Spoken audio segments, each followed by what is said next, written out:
award-winning poet and nakakainis, dalawang lingwahe pa talaga. Bayaw, kamusta ka na? Yeah, long time. Salamat for having me here. Alright. Ang weird ito, matagal na kami magkaibigan ni Mikael. Never namin pinag-usapan ang pagsusulat ng speech. Pero, okay, Kael, alam natin na hindi lang isang taong sumusulat nito, no? Sabi nga ni Butch Dalisay, barangay daw ang sumusulat ng isang talumpati. Pero, paano ba ang proseso nito? Kael, pwede mo ba kaming bigyan ng sino ba unang gumagawa ng draft, kanino nang gagaling, etc.?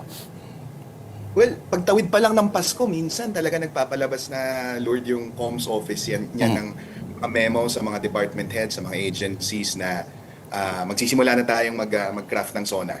Tapos pahingi na listahan ng mga achievements ninyo. Actually, unang sinisimulan yung SONA technical report. It's supposed to be an appendix. Galing yan sa mga agencies, very technical, very detailed and data-driven yon. Pero yung crafting itself, pag pumasok na yung information na yon, the entire communications apparatus, uupo na yung mga boss natin dati, sina Sir Manolo, Quezon, Ricky Karandang, I think. Nandito ngayon.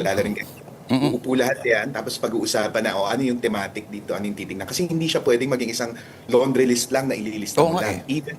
Even the laundry list, napakahaba niyan, daan-daang pahina yan, pipilian mo siya, and the curation itself yields a certain theme. Ano bang tema? Anong gusto nating iparamdam sa sambayan ng Pilipino? Merong mga punto, no, halimbawa sa mga talumpati ng Pangulo, na minsan, sasabihin na iba, nakakagulat kasi parang, yung hindi, kumbaga, hindi tugma sa karakter, pero patok siya. At minsan makikita ng iba yung kamay nung nagsulat ng talumpati. Malaking bagay yung, of course, no, si Pinoy ang unang nagbigay ng talumpati in Filipino. Di ba? Kael, ano? Ito ba yung napakadaling desisyon lamang nung sinisimulan ninyo or may debate pa ng konti? I remember when I got in, lalo na nung unang-unang SONA, no? Pagpasok, medyo halo-halo pa siya. Medyo may English, may Filipino, and parang back then, syempre, kina-craft pa lang, initial draft. Parang nung napansin namin na marami ng passages na Filipino, parang diretso yun natin, Filipino na to. Parang ganyan. It will stick out like a sore thumb yung mga English passages, lalo na kung wala siyang driving logic, no? Tapos, nung nagsimula, yung unang SONA na Filipino yung pagkakasulat, succeeding SONAs, syempre ano na yun, challenge na yun talaga. There will be passages from time to time, lalo na yung mga directed sa diplomatic corps, na ini-English talaga siya, pero very short passages at lagi may karugtong na Filipino. Kanina dun sa SONA, nung pinapanood ko siya, no, for example, may logic nung si Pangulo Marcos nagsalita ng Ingles tungkol sa tax cuts. Kasi very middle class na idea yan, ano? Very middle class yung tuon ng mensahe. Minsan, yung meron siyang tungkol sa digitization ng disaster, parang iniisip ko, ano ba yung logic, ba't in English pa to? Sa bandang dulo, of course, yung peroration, kung tawagin yan, yung when you're wrapping up the speech, no? Sa bandang dulo, merong mga English parts talaga na sinulat siya, and you know it was directed toward the diplomatic corps kasi nga tungkol sa ASEAN, sa international cooperation, at kinabig na lang niya papa-Filipino nung i-wrap up na yung buong talumpati. Meron akong stupidong tanong, ano? Kailangan ba, para magkaroon ka ng magandang talumpati, magaling magsulat? Ang nagsusulat o yung nagsasalita mismo? Siguro, pareho siguro? Sa tingin ko, yung team na nagsusulat ng talumpati, and this was by design back then nung grupo namin, na mga writers talaga. As in, people with literary background. At sinadya yun, knowing na mayroon pa isang bata-batalyon yung burokrata at teknokratang napakatatalino sa gobyerno. The task is to find the human spirit behind all of these reams of data and to thread them together into something na tatalab sa dibdib ng nakikinig sa'yo. Yung nagsasalita mismo, I think, bahagi din ng hinihiling natin sa kahit anong pinuno, yung malinaw mag-isip, malinaw magsalita, at kaya magsalita sa isang paraang nakakapukaw ng damdamin.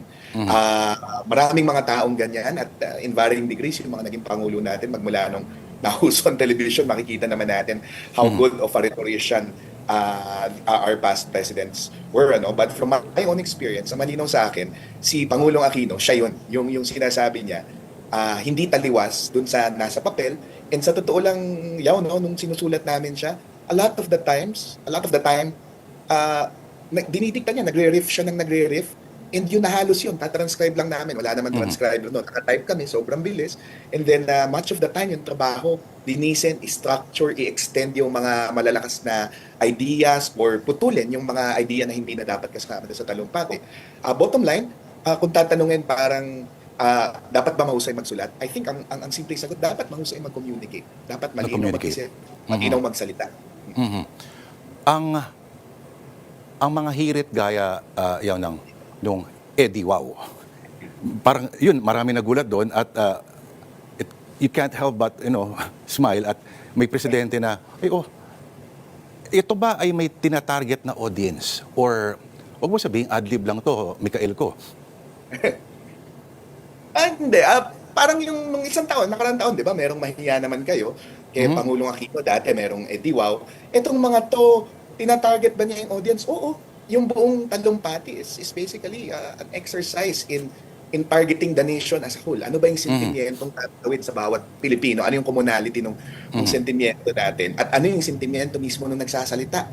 Na kahanay ng sentimiento ng taong bayan. At back then, we remember all of these issues na lumalabas. At very Eddie Wow yung pakiramdam ng Pangulo noon. And hindi ko na maalala mismo eksakto kung lumabas yun sa bibig namin o kami mismo yung nag-encapsulate ng emosyon niya, no? Pero malinaw sa amin kung anong nasa dibdib ng Pangulo habang nagbibigay siya ng sa mga talumpati niya noon. Malinaw sa amin na napaka-Eddie Wow ng pakiramdam ni Pangulong Aquino ng mga panahon. I think yung damdamin niya ay may isang medyo kalaban siya sa oposisyon na I think this was in response yata sa isang hirit. Pero interesting yun. Hindi naman siya tumutol doon sa Eddie Wow. Hindi, kasi po, Hindi.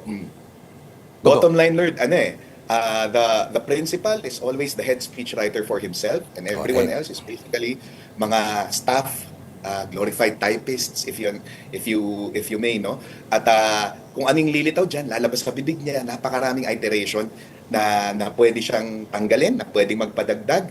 At kung lilitaw yan, if the principal is serious about his speechwriting process, walang lalabas sa bibig niya na hindi niya talaga inuohan o sinang-ayunan o talagang sinabi na dapat andito ito. May bahagi ba nung SONA kanina na narinig mo, no? That you felt could have been stronger or better developed, no? Rhythm-wise, idea-wise, na mas may impact pa yung mensahe? Nako, maigsi yung oras natin, Bayaw Lord. Kasi, I think wala namang tutulig sa akin kung sabihin ko na hindi particularly memorable yung SONA kanina. A lot of times it was jagged, sprawled. I think a lot of times nabanggit ko na yung code switching, hindi laging may logic. Tapos ang isa dun sa mga napansin ko, may mga pagkakataon na yung tonality na hinihiling sa'yo. Una, tonality of urgency and dissatisfaction. Given sa kahit sinong national leader, lalo na sa Pangulo na nagsusona, no? Given na ililista mo yung mga naabot mo. Pero I think yung sinubukan niyang ipinta sa simula pala, napakasimple nung gusto niyang ipinta na posisyon eh.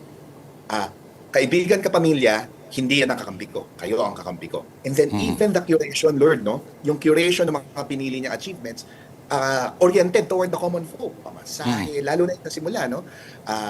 All of these, yung mga pantalan, ganyan, sa magsasaka nakatuon, ano? But, yes, merong mga achievements, but you would have wanted, or if the intent was to position oneself as on the side of the people, you would have wanted a tonality of some more dissatisfaction and urgency. Yun yung hinihiling sa ganitong klaseng mga talumpati na parang hindi pa sapat yan. Alam ko nagawa natin to pero wala ako dito para ibuhatin yung bangko tungkol dyan dahil eto pa yung gagawin natin. Which brings me yung dun sa pangalawang sa tingin kong dapat sana na marami pang mga linyang ganito, no? Yung voice of command. A lot of times, yung mga sinabi niya, hindi atas kung mapapansin nyo. Wala akong narinig na tumatak sa akin na gawin mo to, gawin mo yan, gawin mo yon. It was, yung mga pinakamalakas na applause line kanina was really legislative. No? So medyo ipinataw niya ng konti sa legislatura. Kanina nga nagkukwentuhan kami ng isa pang bayaw natin, si Lord, no? Si Barry, no? Sabi niya, ang pinagkaiba nito doon sa mga nakaraang SONA nung huling 2 taon, yon executive policy na may clear horizon. Investigahan ng flood control, itigil ang pogo. Ito yung I think malinaw naman din kasi na yung applause lines kanina minsan naititimbre yan sa mga kaalyado kaya ang lakas ng palakpakan, no? Yung sa pagkaltas charges, no, yung ang tawag doon, generation charges na Oo, no. Tapos para sa akin ano yun, kailangan ng IPIRA para ilusot yun, at kung kailangan ng IPIRA para ilusot yun, ibig sabihin amendment sa IPIRA, ibig sabihin hindi yun atas. He can tone it however strongly he wants, but really it is a legislative function, and yung clear horizon noon, kailan mangyayari yun? Hindi siya para bukas gawin nyo to. Isa siyang pakiusap na strongly worded. Sabi nila, Kael, pwede raw na magbasa ka ng phone book, basta tama yung tono mo, yung iparamdam lang yung tono na parang you're in command. The tone is all, sabi nila. No? Agree ka ba rito? At yung strategy doon sa talumpati kanina, na nagsimula siya sa what should have been the highlight, parang naging anticlimactic daw. Agree ka ba rito, Kael? Anticlimactic, I think by design siya. Alam mo, ang pinakamalinaw sa akin, pag nilagay mo yung isang bagay sa simula, na gano'n, alam mong inaabangan ng mga tao kung ano yung sasabihin mo tungkol sa bagay na yun. Ginet out of the way niya. That was designed to get it out of the way quickly. And why do you do that? Because aware ka rin na wala kang bago at substantive na sasabihin tungkol dun sa bagay na yun. And I think he got it out of the way para yung attention ng tao dire-diretso na. Imagine kung pwede niyang sabihin ang isang bagay tulad na mas matindi at mas revelatory tungkol doon. Di ba, iba-back pocket mo yon, ilalagay mo sa bandang gitna o dulo para andun yung crescendo nung talumpati. Hindi niya ginawa yon. Tungkol sa tono naman ng pananalita, Lord, ako, sa tingin ko sa maraming anyo ng panindigan na tayo naman, Steve naman tayo dyan pareho, no? Totoo yun, phone book lang, maaaring magbago yung makapukaw ka ng damdamin ng tao. Pero ang SONA, bukod sa isa siyang I would consider it an artifact, a piece of literature, pero it's so much more than that because it speaks so directly to the national psyche. At sinusubaybayan yan ng sambayanan, at hindi papasa ang phone book na reading, hindi papasa ang lottery list. Right as we speak, I am sure it is being fact-checked by so many people. Like kanina, pinapakinggan ko ang daming achievements tungkol sa education, TVET, mga presidential scholarships. Pero sigurado ko na yung sektor ng edukasyon, malinaw sa kanila na parang binato lang sa hangin yung idea na naglabas ng mga EDCOM report na nasa gitna tayo ng isang education crisis. Nasaan yung urgency and dissatisfaction and yung feeling na may malaking problemang dapat ayusin dito. So itong mga bagay na to, it won't fly, man. It won't fly kung ililista mo lang siya at babasahin mo kahit gaano pa kamaramdamin yung pagkakabasa mo. Kailangan may laman. Alright, ako, tama ka nga. Kulang nga oras natin. Maraming salamat. Kita-kita.